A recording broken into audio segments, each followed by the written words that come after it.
Hello there, everyone. We are back. It is the Canadian Bowler Show. I am Michael Patulli, and I am here today joined by my fabulous co-host, Daryl Fitzgerald. How are you doing, Daryl? Autofocus is now working, so doing all right. It's bowl season. How can I not be good? Huh? Right. It is bowl season. You are 100% correct. We are hitting Saskatchewan provincials actually this weekend, so I get to Exciting. play in the Saskatchewan provincials. It's the new hotly contested format, so we'll see how negative or how happy I am in a couple of days here. But we do have the Saskatchewan provincials, so I'm looking forward to that. I think you're about a week off. Is that right, Daryl? That's correct. Yep. Big weekend, or a couple weekends coming up in Ontario. Awesome. Well, since we are here, we're gonna do our normal reminder to hit that like, comment, subscribe button. Any sort of interaction is super important to us, so please do hit those buttons. It helps us immensely.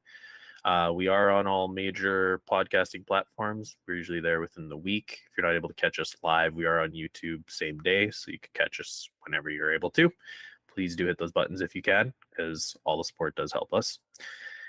We also are going to mention our sponsor of the show, Bulls in Canada, bullsincanada.com. They are the Henselite supplier for North American lawn bowls, so do check out their awesome website. Jimmer at Bulls in Canada is terrific to work with. He's been nothing but supportive of the show. They have recently worked out some kinks that they've been having. The Henselite factory in Australia has been able to start churning out bowls a lot quicker. So I can let you know that there's a lot of bowls in stock. So if you go to their website, they do have quite a few bowls, sort of as Daryl's showing there, quite a large in stock right now. And then there's even bowls coming in each month. So those are the ones that you could pre-order starting in July. So Jimmer was telling me that pretty much they have bowls coming in every month now. So if you are interested in bowls or any sort of product through Bulls in Canada, Jimmer does have quite a bit of stock, and it comes in essentially almost monthly at this point. So do check out that website. We are very happy to be partnering with Bulls in Canada and excited that they're going to be at the Canadian Bowler Open. So if you do need any sort of products or you want to check out Henselite products, they will be at the Canadian Bowler Open. So you can definitely check them out and meet Jimmer while you're there. So jump into the show. We got quite a bit of stuff to cover today. First little bit, I guess, that's probably worth talking about is the IBD World Disabled Bowls Championship. So we did have Canadian players there. I'll maybe let you take over, Daryl. Yeah. Exciting. There's a nice picture of them. We've got Andy Caldwell from Ontario, Jack Smart from Alberta, Louise McLean from Ontario, with Leanne Franklin as her director. And we also had Pat Voss from Alberta there as their coach. They all went down to South Africa to play in the IBD World Championships, and really good for a showing. Essentially, it is a brand new program for Canada. It's the first time that we've sent anybody down to do this, and the first time that Bulls Canada has actually had a national team section of para bowlers. So really cool. Andy Caldwell and Jack Smart played pairs in the B7 men's pairs discipline against England, Malaysia, Scotland, South Africa, and Thailand. They had a 5-10 record, but didn't advance on to out of the qualifying rounds. Louise McLean, with Leanne as her director, partnered with South African player Grant V. Essen. They played Hong Kong, Malaysia, and South Africa in the B1, B2 mixed pairs event. They didn't advance out of their qualifying rounds either. Andy Caldwell went 3-4 in his singles section against England, Malaysia, South Africa, and Hong Kong. And Jack Smart went 1-4 against Thailand, Hong Kong, and 2 South African players. In the medal that we took was Louise McLean She went 1-5 and got a third place in her section in the B2 women's singles event. I know the numbers can be confusing to some, so all the para bowlers are classed based on obviously their type of disability and the severity. So, fully blind to partially blind bowlers based on their physical disabilities as well. So they get graded. And then based on those gradings, they try to equal it out across the board. So you play against either similar players in your grade level, or when they do a mixed, it's kind of the combining of the qualifications, I think, that make that sort of equality factor. So really cool. I'm really happy that so many of our players got to go down there, and they said they had a fantastic time, and it was a great event. Yeah, no, I enjoyed keeping up with the event. They actually had some live streaming of a few of the matches, so I ended up watching one of Luis's pairs matches. So when she was playing with her South African teammate there, I was able to check that one game out, and I think there was a portion of one of Andy and Jack's game as well. So I was able to check a few matches, and it's always just very interesting or almost inspiring, I guess, to watch some of the disabled bowlers bowl, because I remember the first time I saw it was when I played in Australia for Canada, and some of the players and what they have to do to bowl is incredible, and then the standard that they actually play at is even another thing to marvel at too. So um, it's awesome. Canada does have a team now, sort of as you're saying, our first sort of kick at the can. To have a team and send it is important, and then I think it's just going to be sort of building blocks and steps from here, where hopefully down the line we're going to have more and more players participating at the nationals, and then maybe having a developed and a strong national team, and maybe see some more medals, I guess, at this event going forward. Absolutely. I think based on the people that went and the fact that they had such a great time, like I've heard nothing but good things from all of them. That just makes them great ambassadors to come back and tell people how much fun it was and what a great event it was. So hopefully we see this program grow and clubs get on board, because there's some great things with having para bowlers at your club and having that development side as well. Yeah, no, definitely. Okay. Um, so we could move on. We got a couple other topics we want to get into pretty quickly. Next one would be the World Bowls Four Nations Championships. We've talked about it previously on the show. The event is Scotland, Ireland, United States, and Canada. It's going to be from August 25th until August 30th in Ayr, Scotland. So, nice place in Ayr, Scotland. I've seen lots of pictures of the facility. They're going to have a good time there. The team for Canada was named sometime in the I guess since we did our last show. So I'll take the men here. So we got John Bazier, John McDonald, Mike McNorton, Cam LaFren, and Robbie Law. And if you want to do the ladies there. Yeah, and on the women's side, we have Emma Boyd, Joanna Cooper, Jordan Koss, Linda Ing, and Bailey Van Stein. So we've got a couple new players in there. Linda, obviously, I mean, she fantastic bowler. If you watched any of the World Indoor, you saw just how good she was playing that. So, I mean, newer bowler to the program, but actually a very experienced and capable bowler in her own right. And then on the men's side, you have John McDonald and Mike McNorton making their debut with the team, which is pretty cool. You saw him.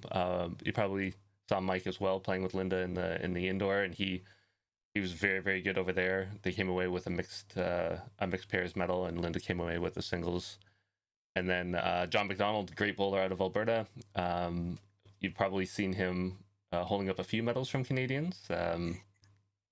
He's definitely no stranger to the finals in Canada, but this will be his debut overseas, which is kind of neat as well. So yeah, we figured it was worth mentioning the players there and wishing them luck. Well, I guess not next month, but 2 months from now. So right during nationals, Canadian nationals is when they'll be there. So good luck to everyone that ended up getting selected. So our last topic we wanted to get into prior to, well, we do have a special interview here for you today. But our last topic we wanted to get into is obviously talking about the Canadian Bowler Open again. So Canadian Bowler Open getting closer and closer to coming, well, a couple months away now. So we've been doing lots of planning here in the background, lots of work and things starting to come together. So we do have a shirt that we have designed and we're going to be selling for the Canadian Bowler Open. So there's the image. Daryl has it on the screen. So that is the shirt that we're going to be selling, the Canadian Bowler Open. If you are interested in the shirt, you could send us an email, either one of us a direct message. We would be able to put you in for one of the shirts. They should be arriving in the next couple of weeks here. But yeah, we are going to sell them at the event. We're pretty excited to make a shirt. I know Daryl and I each kind of went back and forth with a few different ideas, and I probably went a little crazy with 1 or 2 days with a bunch of shirt editors trying to make a couple of my ideas come to life. But we were happy with this one here. It's, if you can't really see the image, it's the skyline of Calgary, and then obviously a bowler sort of on the bottom, and then we kind of have a sunrise or sunset, whatever you want to call it, sort of at the background. So we will be selling those shirts. I believe the price point we're going to go with, Daryl, was $45 a shirt. $45 a shirt. Yep. So if you are interested, definitely send us a message, either email or direct message to either of us. We would be able to help you out. Yeah, and I guess if you are interested in playing in the event, our singles is currently full. We have a waiting list. We still have, I don't know, we did some shuffling of teams. The people that are going to the multi-nations had to pull out of the tournament. So I think we have 8 entries in the pairs still, Daryl, is that right? Yeah, 7 or 8 entries left in the pairs, and that singles waiting list is starting to dwindle, and you never know. There's 2 months left. You never know when 1 or 2 people might have to drop or have other plans. So if you want to get in there, get on that waiting list. Make sure you're on there, because we're going down that waiting list first before we open it up anywhere else. Yeah, no, definitely. If you have any sort of interest, put your name there. It's not going to hurt, and we will contact you if it comes up and it's your turn. The pairs, as we say, though, does have the entries, and there's lots of room. But we're very excited to be coming to Calgary. We have lots of, well, we've got lots of sponsorships and people that we've sort of gotten to know through Calgary Club, and we're very excited to get there to meet these people and sort of host a great event. We're really excited to bring the event to everybody. So very much looking forward to it. Absolutely. It's gonna be exciting. I'm pumped already, and I've still got a few months to wait. Yeah, it's kind of weird to think that it's still a couple months off, but that's helpful because we got a lot of stuff that we gotta we gotta figure out still. Right. So it's a good thing. So yeah, we do have an interview here today. So we had our friend Giulia Gallo just recently returned from Tiger Bowls. So Tiger Bowls was hosted in Hong Kong just over a week and a half ago, I guess. And Giulia went over there with Team North America. So there was a combo of Americans and Canadian, singular, playing on a team. So we figured it would be a good opportunity to talk with her. And then she's a very energetic American bowler, has played at the PBA, everything like that. So don't need to go too much into detail. We'll just drop to the interview here. So enjoy. Hello, everyone, and welcome to the Canadian Bowler Show. We have a special guest with us here today, Giulia Gallo. Thanks for joining us. How are you? Good, good. Thank you for having me. So the one thing we like to do when we start out a show with an interview is we just essentially like to give you the floor and tell us who you are and how you relate to bowls. So the floor is yours. Sure. Thank you. So I'm Giulia Gallo, and I'm a lawn bowler located in Long Beach, California. And I started bowling almost 8 years ago, 8 years this month. I started bowling in Berkeley in Northern California. I have great memories from my time there. I bowled there until 2019, and I got hooked ever since. I got there with a team building event organized by my research group at Lawrence Berkeley National Lab. That's where I used to work, and I love the atmosphere. I love the social aspect that we had over there. It was really exciting, and I started coming over to the club in my spare time. Got a lot of coaching from a lot of people all around, and now I'm here. Um, I want to kind of go back a little ways. We did a lot of talking about you playing in the PBA overseas, and that you were playing in so many events. What was that experience like, and exactly how many events did you actually play in? Mm-hmm. So I qualified for the open singles, for the world singles, and there's a there's a nomination that each foreign to the UK, can submit for one female bowler to be able to compete in the ladies match play and the mixed pairs. Um, and I was nominated by our PBA branch in the US, and so I was selected.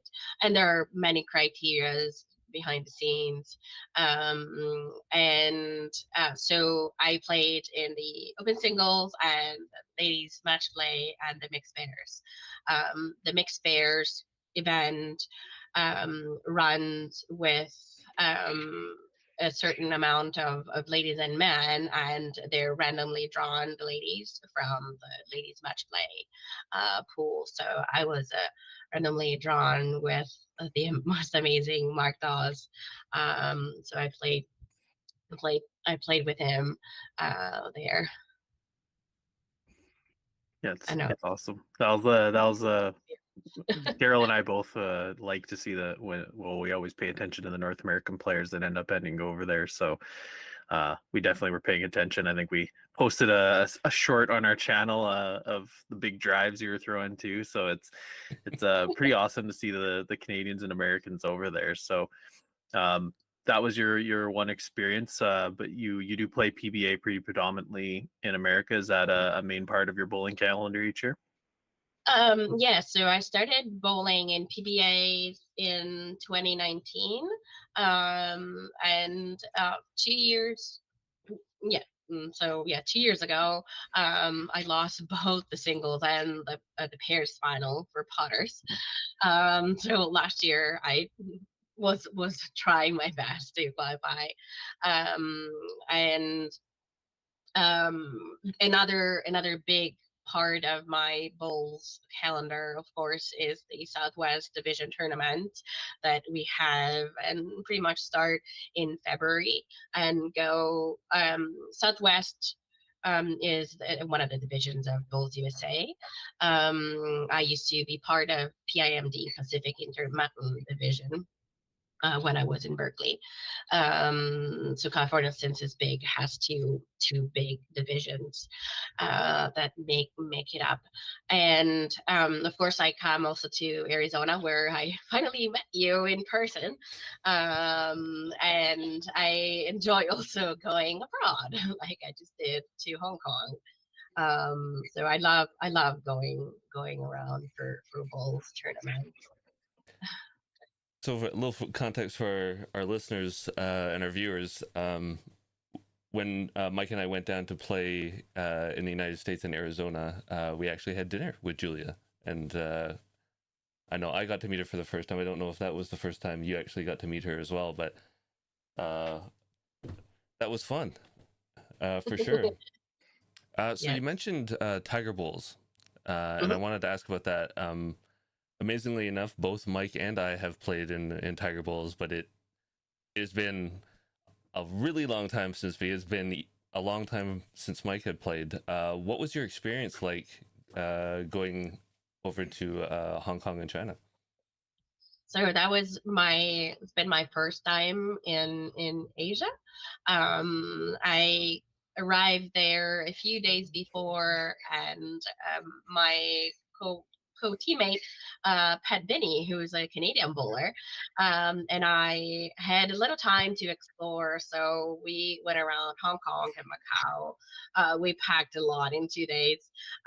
Definitely it was great to see the culture, the people. We did a lot of people watching, a lot of photos that I didn't post on Facebook. But I have my album of just like random things.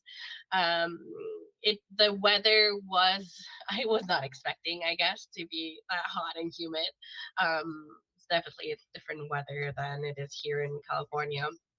And we had a bit of practice on Monday with three of the four ladies from the Auckland team, Auckland, New Zealand.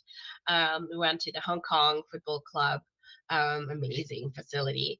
And we also went to Craig and Gower club, CCC.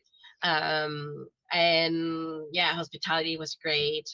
We met so many people. We played outdoor the first day at Victoria Park.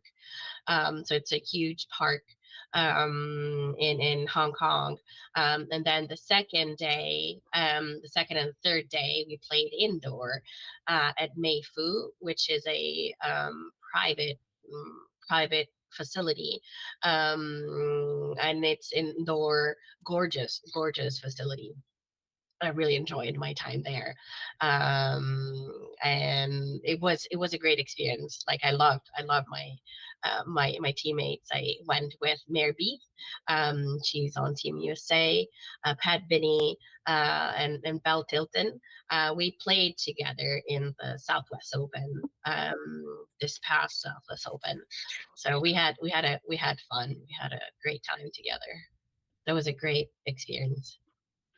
Yeah, that was the one of the main reasons we wanted to bring you on the show at this current ventures. Well, was essentially about a week ago now. You guys did play there, and you ended up winning a bronze medal, which is pretty impressive. So you came back with some hardware, which is very cool. I also did love the shirts you guys had. So Team North America, where it had a maple leaf and a bunch of stars and stripes. So it's kind of a cool melding of the two flags together. And obviously you got Mary, who's previously a Canadian and now an American citizen, and then the one full-blooded Canadian there. So pretty cool to see you guys go there. Kind of did touch on one of the topics. So when Daryl and I have been to Tiger Bowls, we played outdoor. I played at CCC Oh, and Hong Kong Football Club outdoor. But then from the pictures I was seeing, looked like it was an artificial surface, probably in Victoria Park. And yeah. then you guys played on an indoor surface. So pretty quick surfaces, probably compared to what Daryl and I were familiar with there. So was that what you were expecting, or was it a little different than sort of what you prepared for? Well, we were told that because of the weather variability and the possibility of rains, which we also had, that we were gonna play on artificial the day, like outdoor and then indoor.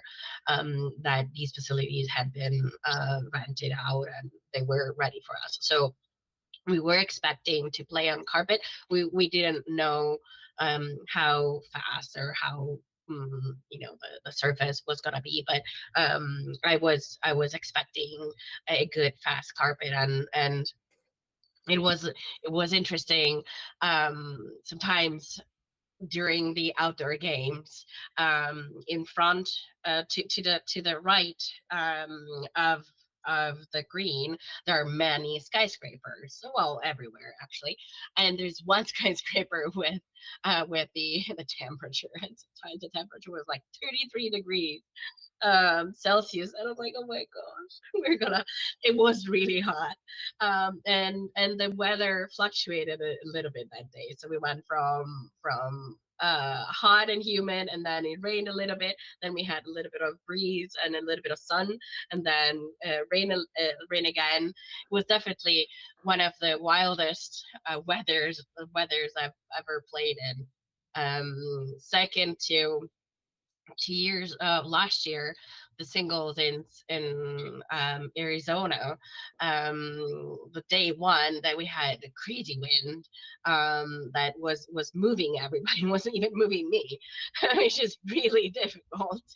So second, that was the second wildest weather. But all in all, the carpets were really really good, drawing really nicely.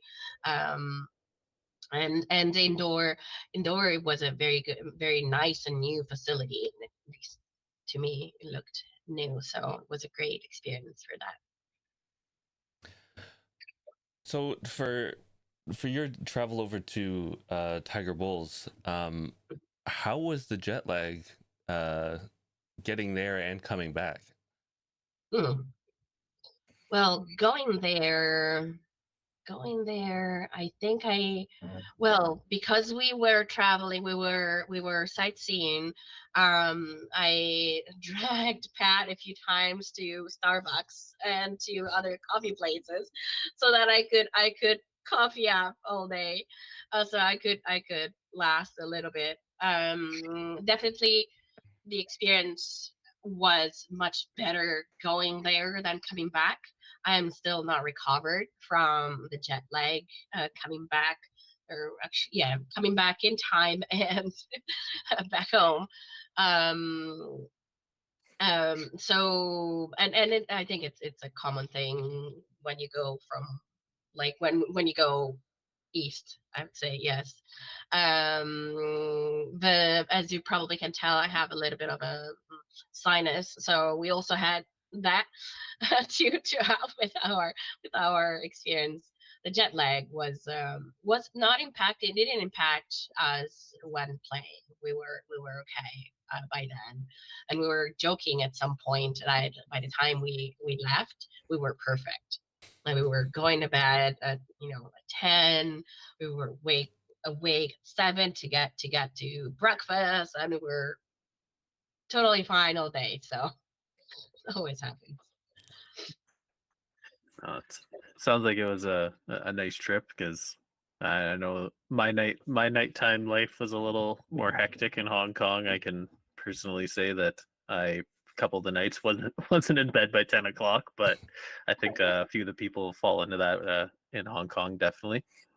So I guess we are getting into the North American bowling season. So right in the middle of, well, beginning of June here, kind of the heat of the bowl season. So do you have any major events or anything coming up in your immediate bowls future that you're preparing for?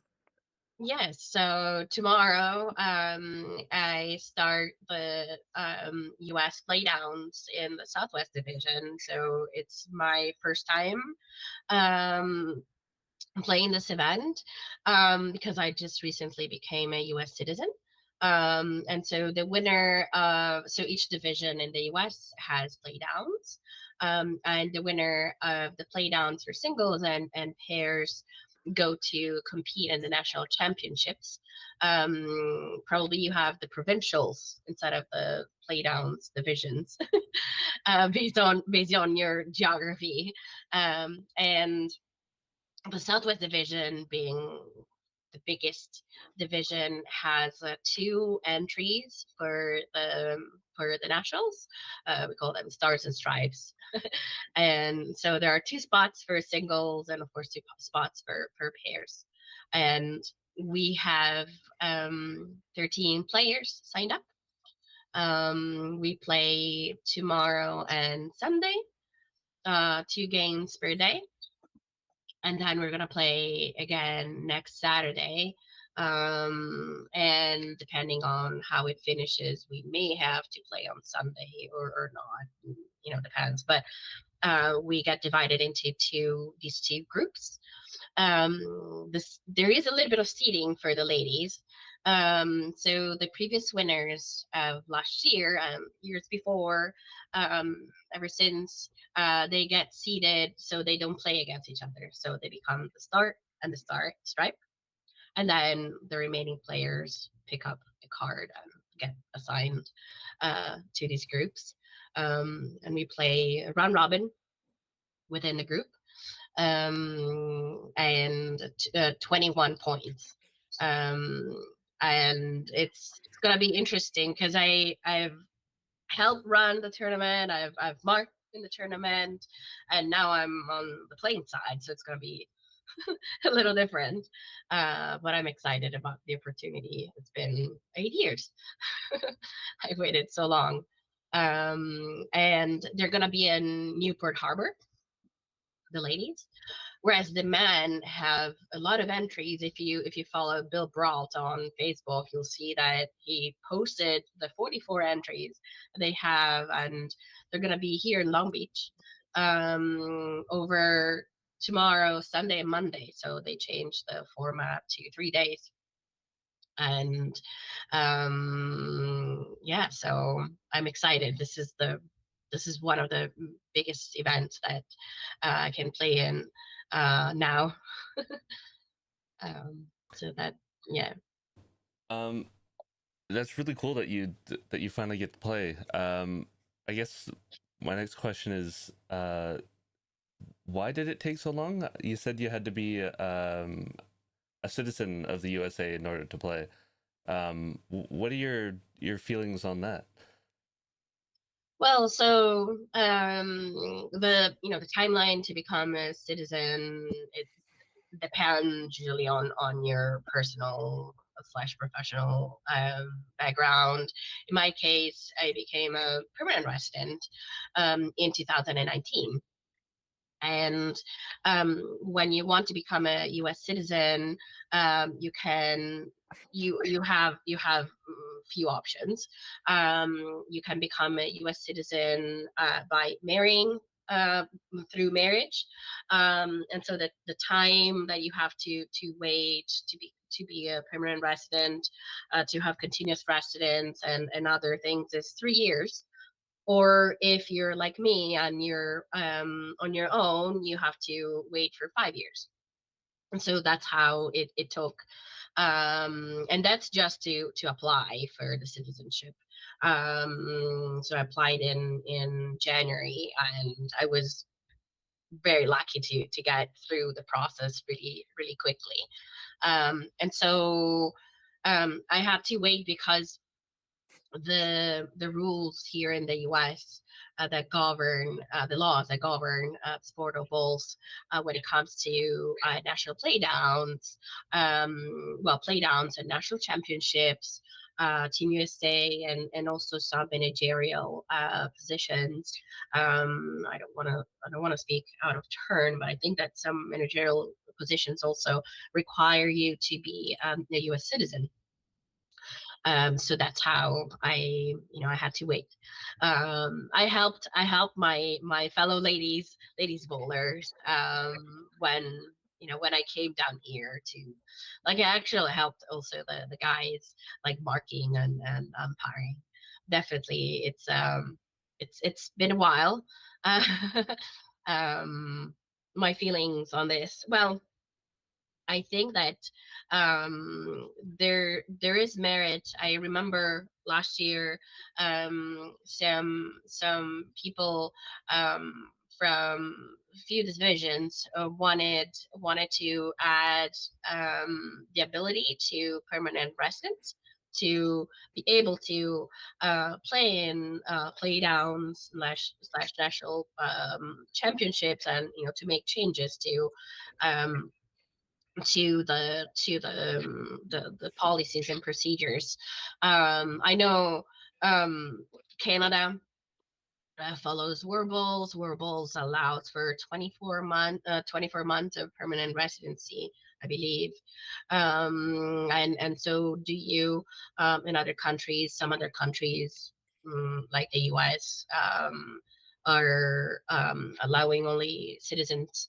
I think that there's merit in opening up to permanent residents, from a personal perspective.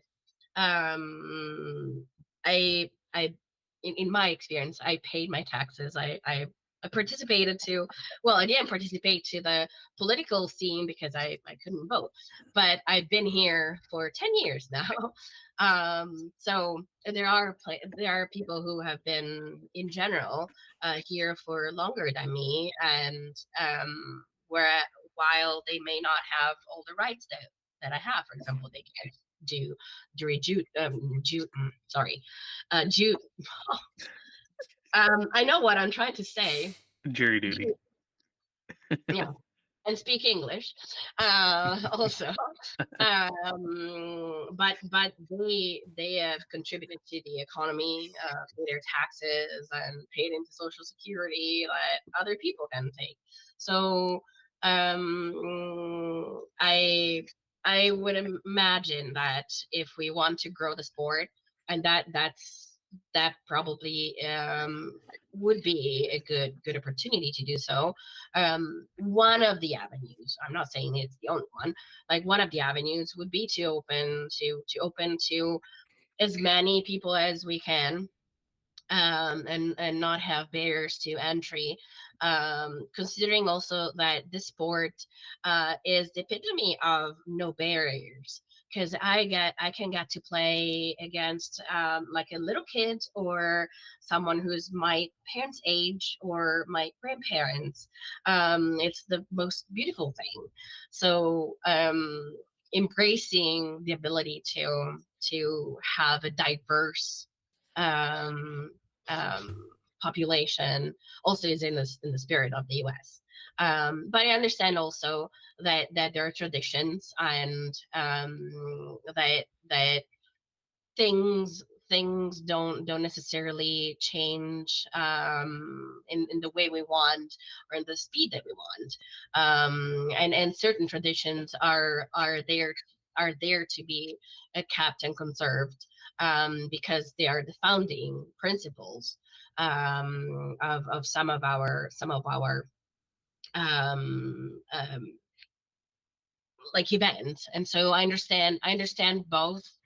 um, Whereas I am more for like opening up, just because I'm an immigrant here.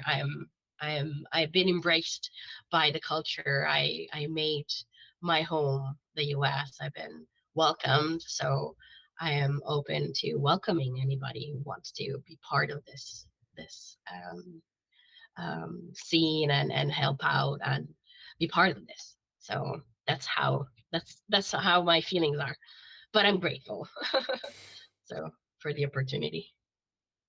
Oh, that's awesome. That didn't realize you'd actually obtain citizenship. So that's great to know. We might even be able to look out for you potentially on the US squad now. Is that a potential reality down the line if you were interested in that? Well, of course, it would be an honor for me to play on the team. I did submit my application, but of course, there are many processes. So the prospective players submit an application with their most recent past 3 years achievements, and then the panel of selectors decide who to invite to camp. So we have Team USA camp. It's gonna be at the end of right at the end of the US Open in November, and then people like players are observed and do a lot of magic behind the scenes, and then the team for the next year's competitions get selected. So that's all I know. So I submit my application. It was very like a strange moment. Like I can finally do it. Like I can submit it. So let's see where it goes. But definitely it would be an honor to play and represent the U.S.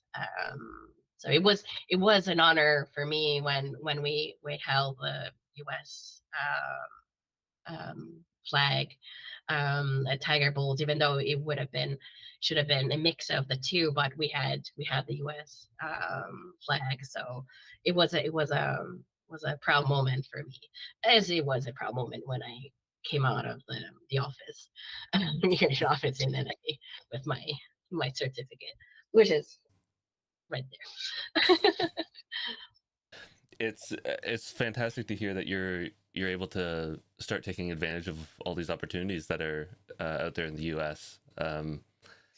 Obviously, it's been quite some time. You were talking about the qualifications for nationals. Now that leads to Milwaukee in September, correct? Have you played in the northern U.S. before? Do you know what you're getting into going into Milwaukee?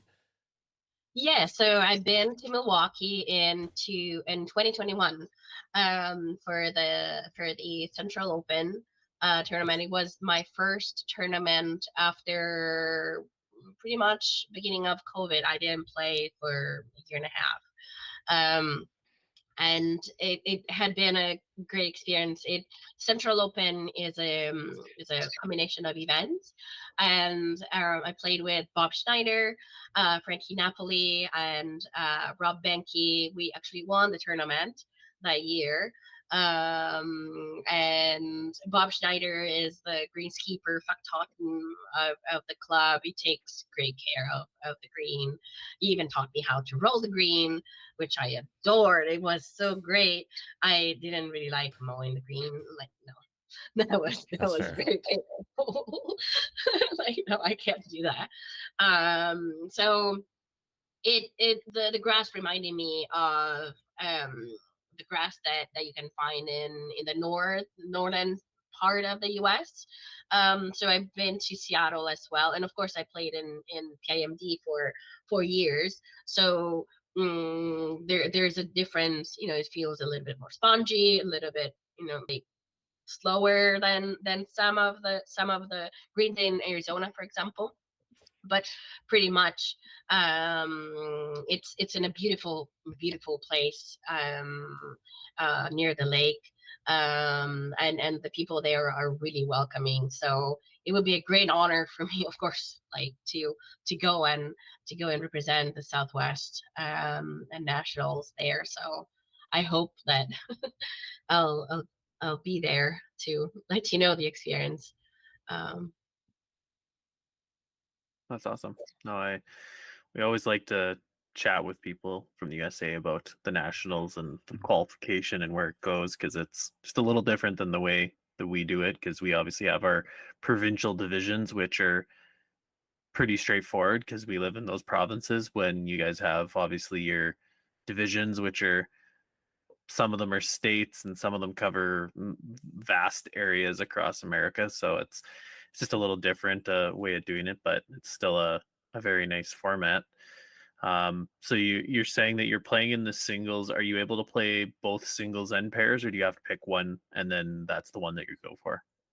So we start with singles, and the winner of singles is going to go represent if they can, of course, but they cannot play in the pairs. And so the order now, I think it was prior to my time, definitely prior to my time. There was a different order. First there was pairs and then singles.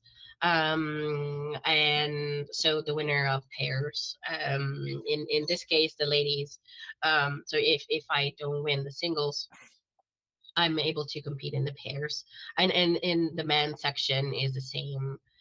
It's the same type of rule. What is it for you guys? Is it the same rule? Yeah. Like that we have? Yeah. Oh. Yeah. So we've been Canada, slightly different national format. We have, well, Open up Oh, a can of no worms.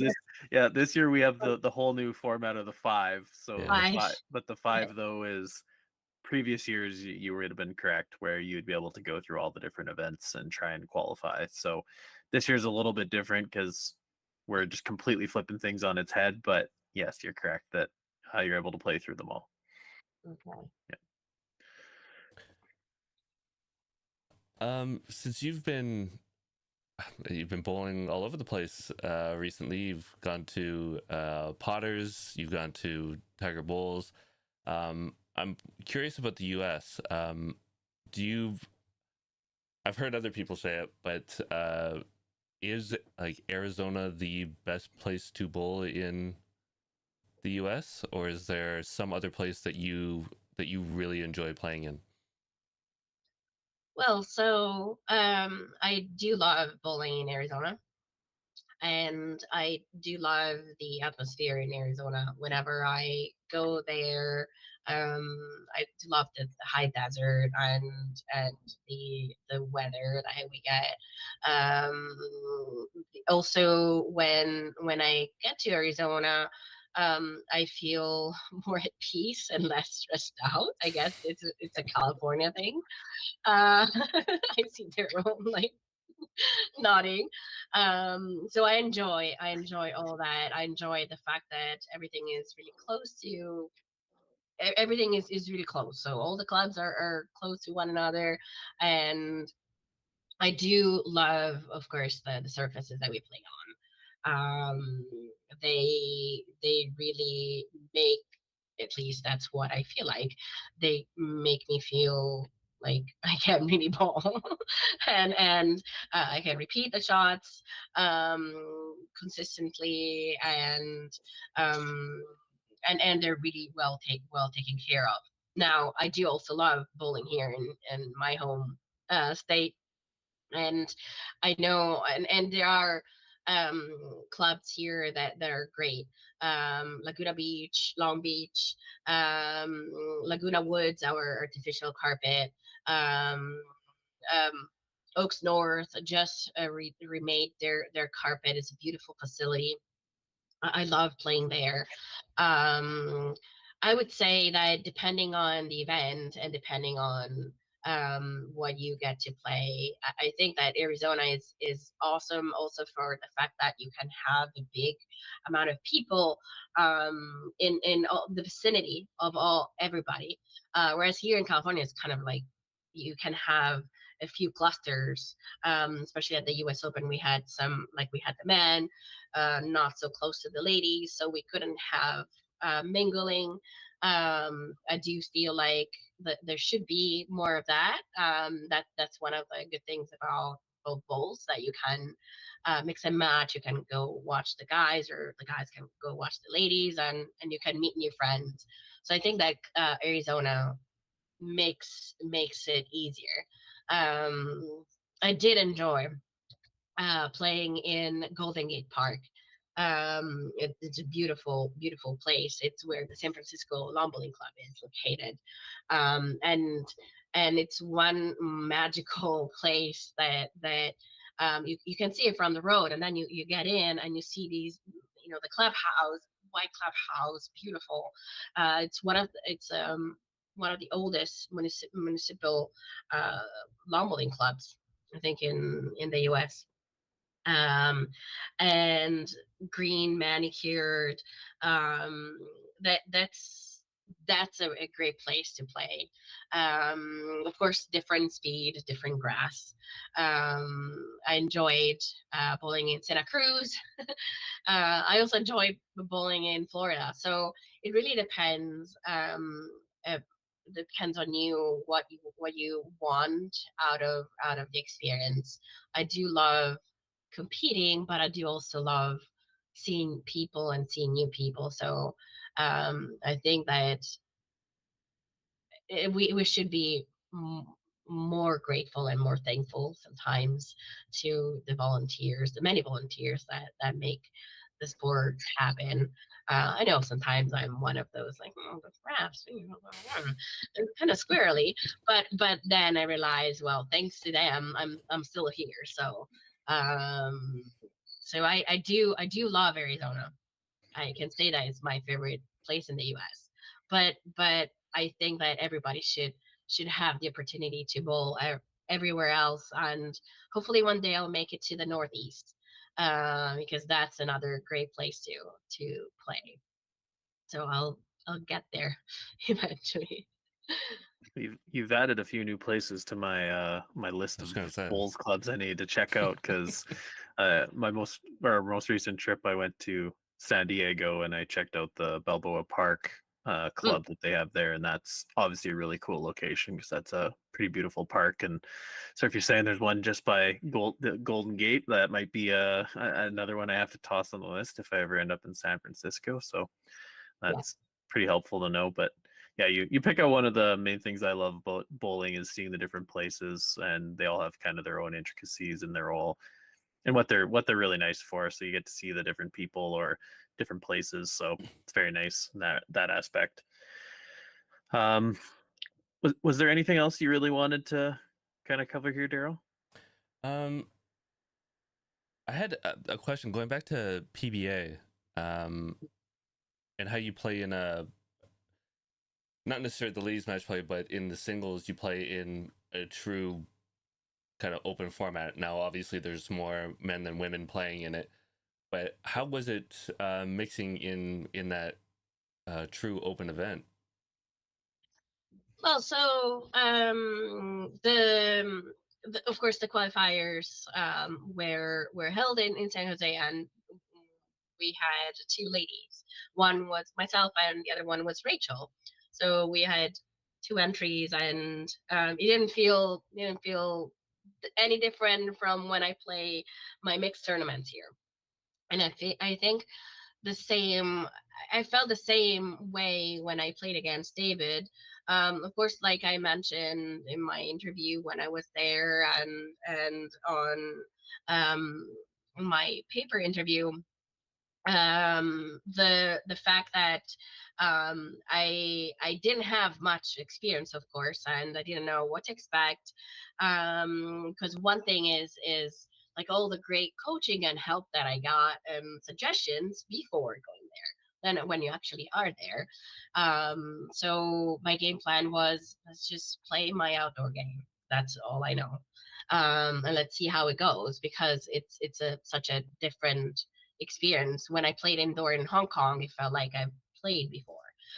Potters was completely different, but it was a beautiful experience. So I didn't feel like I was the minority, even though I was in numbers. Um, and that's how I feel when I play with in mixed events. It really helps my game, and not necessarily, not because the ladies are not good enough. Quite the opposite. You get to see different strategies, different approaches to the sport, different approaches to reading the head, and more aggression sometimes. And that reminds me a little bit of my volleyball um, career. And I was a outside hitter, so I was hitting the balls all the time. And so I can see that it could be seen as an event, being the only woman, like a scary event, but I didn't think that way. And I had met David a few days before, and he made me feel so welcome.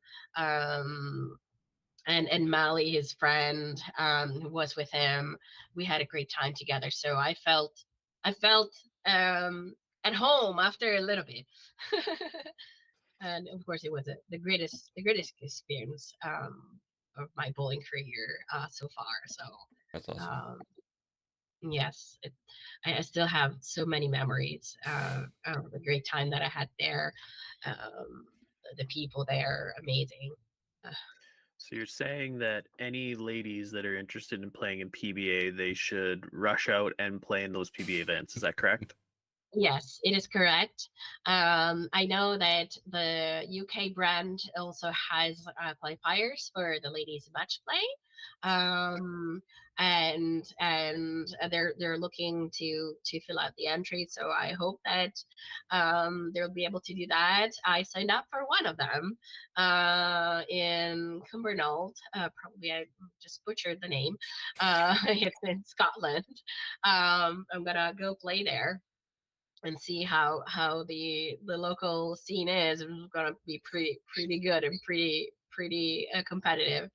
But definitely, any lady should go play, should try it out. There's an opportunity for everyone, and anybody can beat anybody on a given day. That's the beauty of the sport. Perfect. Those are all the questions I had, Mike. So Yeah, no, that covers it. So thank you very much for joining us, Giulia. We really do appreciate it, and good luck this weekend in your qualifiers for nationals. Thanks for joining us. Thank you so much for having me. Thank you, guys. Have a great weekend. Awesome. That was fun. I enjoyed interviewing Giulia there. What did you think of our conversation there, Daryl? it was good. It's really nice to get other people's perspective, and you know, we talked to a lot of U.S. players, but having her come on, being just into a lot of the international and being so excited to not finally playing the nationals, that was really cool to hear. Just kind of, she seems really into it and just ready to go. So yeah, it was cool. It was really neat perspective. Yeah, no, I enjoyed, and it's also nice to get a little bit more info about the American qualifiers and how their Yeah. nationals work. It's just a little different, and I have a tough time understanding it sometimes. So, one of the main topics we had in there was about PBA.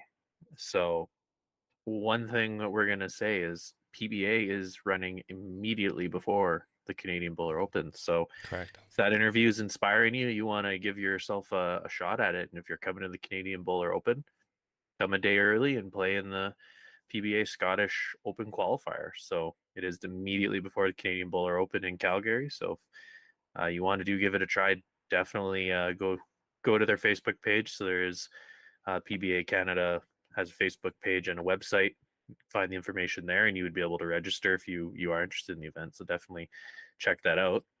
Um, Speaking about PBA as well, they did have their own qualifier for the Western region the previous weekend. There was nice to see the greens in Calgary in action. I watched a few of the streams that were going, and looked like we had 13, 14-second greens, which makes me very envious, which Me too. is incredible just to say that in June of like early June, late May. It's incredible that you've got a green 13, 14 seconds. It's looked incredible.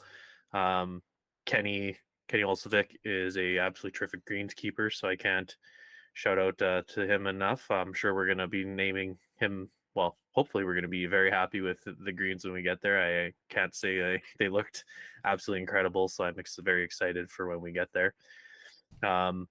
But yeah, the West Regional qualifier occurred over the weekend. The winner of the pairs that would be advancing to go to Ontario for the Potters Playdown was Justin Dusablon, so he ended up winning the singles. And then in the pairs, Brent Warren and Justin Dusablon won, so they ended up qualifying. So Justin's got double duty. Probably makes that trip a little more worthwhile for him to have both events that he's able to play in Woodstock. So they'll be attending the event in Woodstock, and I believe it's the week after the Canadian Bowler Open in September there. So good luck to Justin and Brent, and hopefully they're able to do well, because it's quite a journey to get there, win the qualifier, and then also have to go show up there and hopefully do well once they get to Ontario. Yeah, and I mean, they'll be playing on good greens. They're going to be out in Woodstock in September, which is cool. Hopefully, I'll be able to pop by and see them play a little bit. if you get a chance, go and search out some of that stream content, and see what it's all about. It's really neat to see that PBA is finally getting a foothold out in the West again. It's been a long time that it's just kind of been an Ontario thing, mainly with a few, people coming in every once in a while to play from other provinces. But if they can get a good foothold in Calgary or Alberta in general, that'll be really good for the PBA in Canada. Yeah, no, it's pretty exciting. Like, obviously gives me an outlet to actually play in it for once. So I'm excited to say I am registered for that Scottish Open qualifier to give it a go, and we are going to be streaming that Scottish Open qualifier prior to Canadian Bowler Open, so you can look forward to that as well. We've got lots of exciting stuff for the support of that PBA West. I'm itching to actually get my first crack at it, so it'll be very fun. Moving on, want to do a quick shout out to Bowls Canada. They had a news article that came out recently where they did a huge undertaking of capping international players. Previously, Canada didn't have a system of really tracking and representing those that have played international play for Canada at various events. A lot of other countries do. You get kind of a cap number based on when you enter the national program, and then they track a lot of the test matches that you do. So how many games did you play for your country over that series? So I don't have a comprehensive list here of all the people because it's a lot.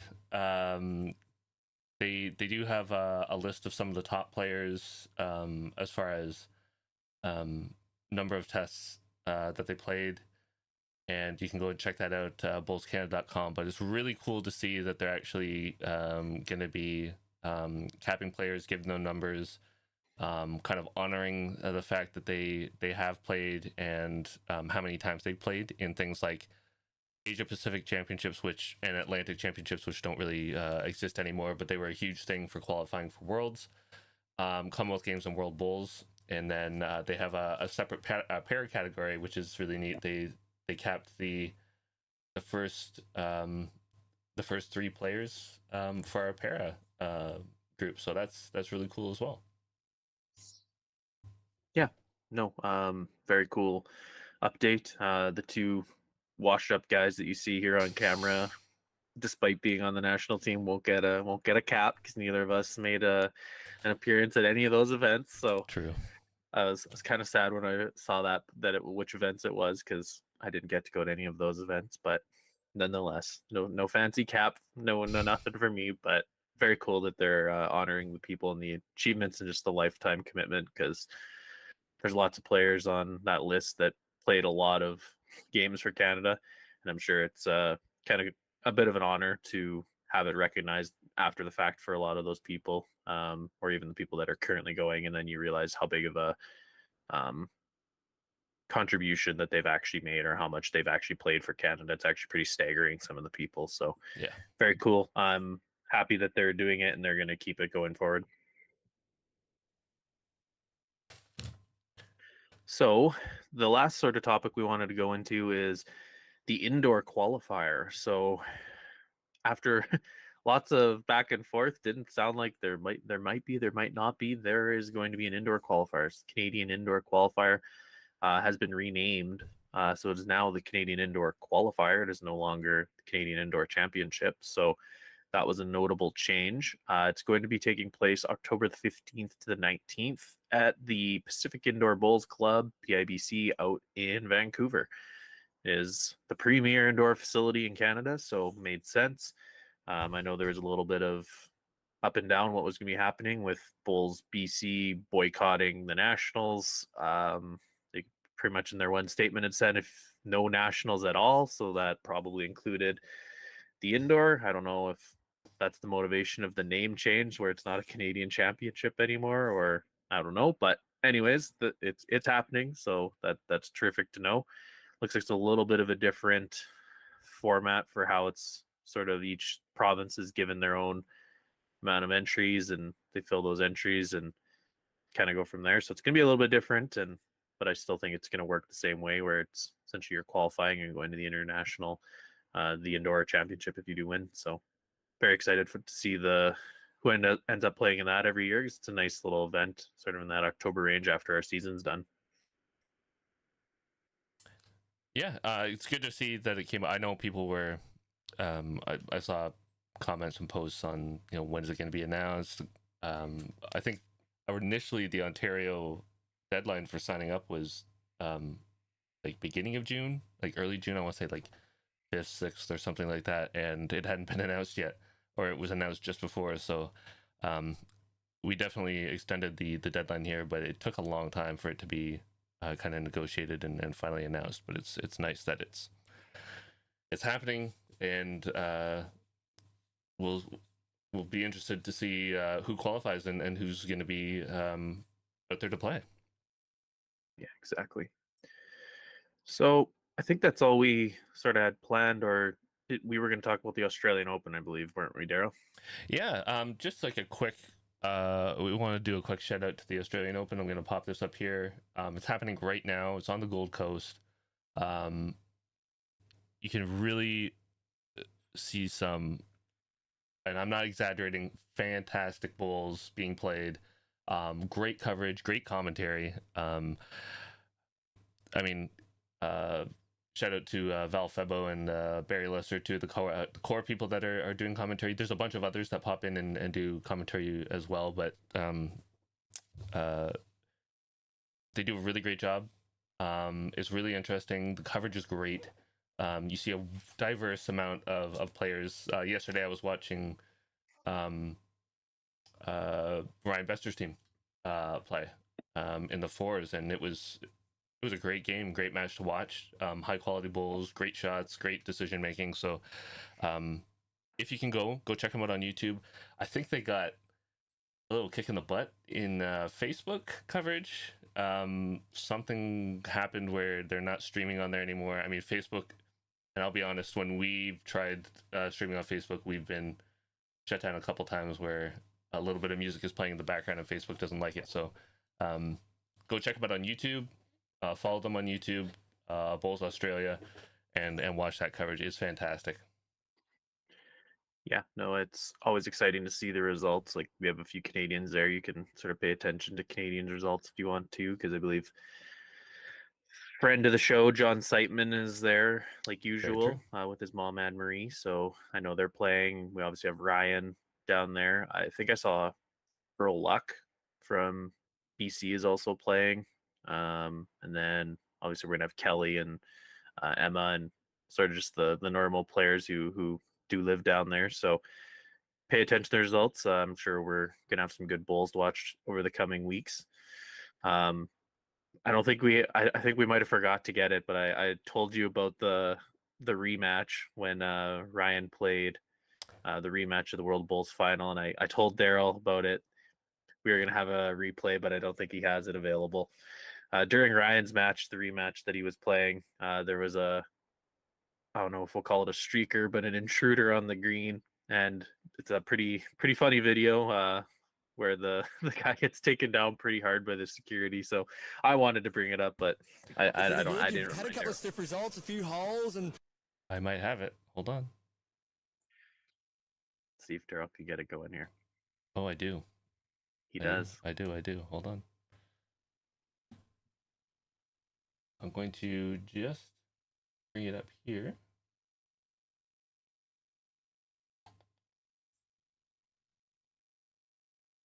Silence. It's deafening. If he can figure it out on the fly. I'm sorry for doing this to you, Daryl. Oh, we're good.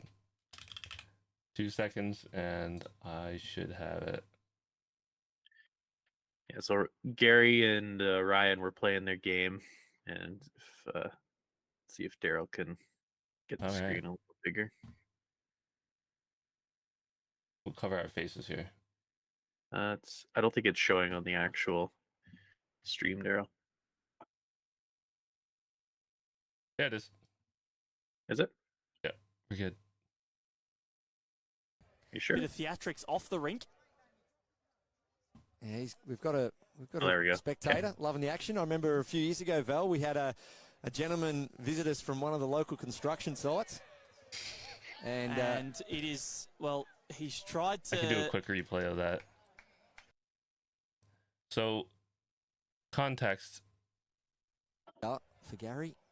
If you notice up in the kind of top left at one point, and then the right side at another, there's a person just kind of pounding up and down the side and gets onto the green. And he eventually gets taken out. Needs to clear the jack.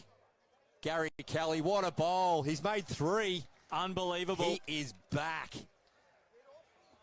Yeah, he does about 3 laps, and then you can see 3 he's shots. actually on the green now, and he's kind of pacing back and forth. And we have now only 6 And in then it. eventually the security guard, We you sure see tailing him.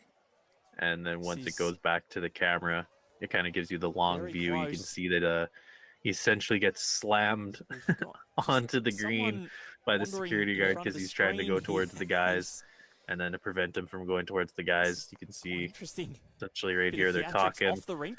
and they try to get him to leave. Yeah, And then we've he got a kind of we've got starts a to struggle. spectator loving the action. I And remember a then- few years ago, Val, we had a Here we go. We gentleman got, visit us from one of actually the on the local green construction now. sites.